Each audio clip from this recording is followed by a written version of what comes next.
Hey folks, sorry for the delay in posts. Things have been a bit cray-cray in Andyland, but anyways, here are 3 breaking cybersecurity stories that you need to know about.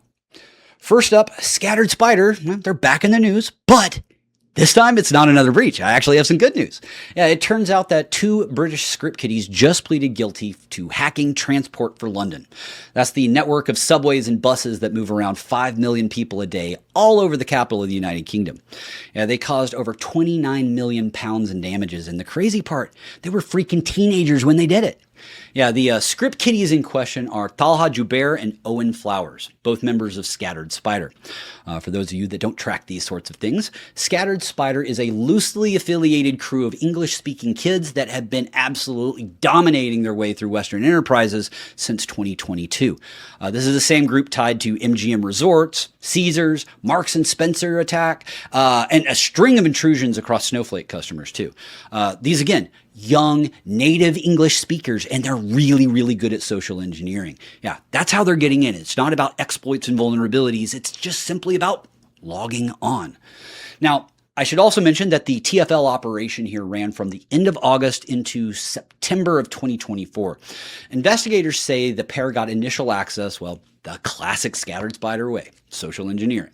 This time, phoning the help desk and talking their way into employee accounts. Once inside, they pivoted across internal systems, accessed staff and customer data, including some bank details, and then forced TFL to take down a ton of different online services, including booking and refund processing. Oh, and listen to this. This is crazy, okay?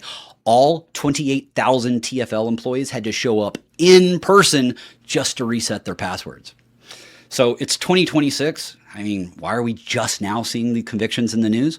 Well, UK law enforcement, they have been steadily unmasking the western end of this front. And let's face it, okay, this sort of stuff takes time. Okay.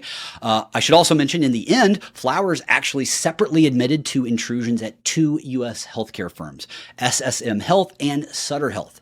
Jubair is in a world of hurt. He faces a U.S. indictment in New Jersey too, alleging involvement in roughly 120 intrusions across 47 entities and over 115 million in ransom payments. Yeah, this little punk is facing charges that carry up to 95 years of hard prison time. Yeah, the pair are due to be sentenced in London later in July. Okay, so for all the cyber defenders here, the lesson hasn't changed, okay? Your help desk carries a ton of risk. You need to do something like require video verification or manage your callbacks before any MFA reset or password change. And also along that same line, you need to be prepared for deepfakes too, okay? At this point, they're stupid easy to do. Also, you may want to get yourself a SIM pin. But, okay, keep in mind, setting up a SIM pin only prevents someone from physically taking your SIM card and using it in another phone. It does not stop SIM swap scams, okay? True SIM swapping happens when the attacker convinces the carrier to move the number to a new SIM card. So to actually prevent SIM swaps, you need to go a step further. You need to secure your carrier accounts directly, and you really want to transition away from SMS-based two-factor authentication. Now, another good idea would be to hunt for suspicious SSO, IDP, cloud, and VPN logins from residential proxies. And also, this is a good one, okay? Monitor for fresh enrollments of authenticator apps on executive and IT admin accounts. That's where Scattered Spider does their best dirty work. All right, let's move on to our next story. LastPass is unfortunately back in the news again, and this time it's a supply chain hit through a vendor called Klue. The company confirmed it earlier this week that attackers got into LastPass's Salesforce environment and walked off with a bunch of customer support data. Here's how it went down. So Klue is a competitive intelligence platform that integrates with Salesforce, and unfortunately they got pwned earlier this month. The attackers stole OAuth tokens belonging to companies that connected Klue to their Salesforce instances. LastPass just happened to be one of them. So once those tokens were in the hands of the attackers, the Salesforce data behind them was effectively all theirs. Yeah, they didn't need a password, they didn't need MFA. Yeah, you don't need any of that once you've stolen the token. I should also mention here that other Klue customers were hit too. So this is way, way bigger than just LastPass. Now, Anyways, I mentioned earlier that they stole customer support case information. That means things like email addresses, names, phone numbers, company names, and the contents of support tickets that people filed with LastPass. So if you opened a ticket, pasted details about your setup, your browser, your device, or anything that you would tell support, well, assume that's now in someone else's hands too. Now, I should mention this part, okay? I guess you could call this good news. LastPass says no vault data, no master passwords, and no credentials were exposed here. Their Salesforce data doesn't hold any of that, which I'm actually quite thankful for. LastPass also said that they took a step further and rotated the compromised tokens, cut off Klue's access, and is notifying affected users directly.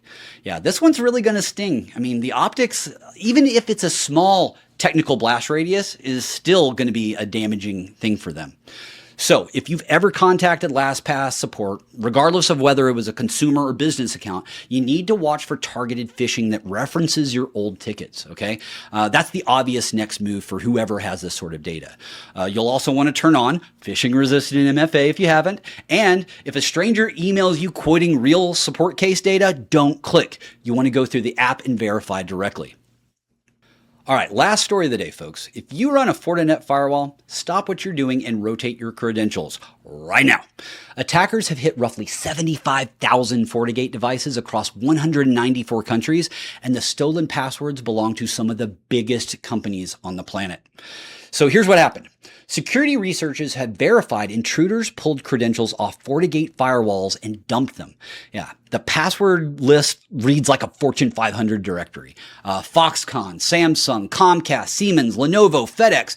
Yeah, in some cases, stolen credentials led to full network compromise, meaning, yeah, the firewall wasn't just leaking data. Yeah, it was the front door that let the threat actors in. So why does this matter beyond the named brands I mentioned? Well, a firewall is supposed to be the thing protecting everything else behind it. Yeah, when the perimeter device is coughing up admin credentials, every single downstream assumption about trust, segmentation, and access control, well, that just all falls apart. Yeah, and this isn't just a handful of devices we're talking about either. Yeah, CISA is now warning customers that the campaign, now being tracked as Plead, touches more than 86,000 FortiGate appliances. And it just keeps getting worse here. The evidence keeps piling up. Researchers cross-referenced the dumped credentials against known corporate domains and got matches across telecoms, manufacturers, logistics giants, and government-adjacent contractors. CISA predictably added Plead to the active exploitation watch, which means federal agencies are now on the clock to patch and rotate. Fortinet hasn't fully explained how the attackers got in at this scale either, and that's really the part that should make you nervous. Yeah, we're working backwards from the leak, not forwards from a known CVE. So what's next? Well, I expect a wave of secondary intrusions as the credentials get traded around, tested, and weaponized against VPNs, management interfaces, and internal services. I mean, come on, folks, let's face it, ransomware crews love these sorts of credentials. So anyways, your takeaway, assume any FortiGate password that has ever existed before this week is burned, okay? Rotate them, audit admin accounts, and check your logs for unfamiliar logins going back 6 months or more, you know? Don't wait for Fortinet to tell you it's bad, okay? At a minimum, just rotate your credentials right now. All right, folks, well, that about wraps up today's stories. This is Andy Thompson signing off.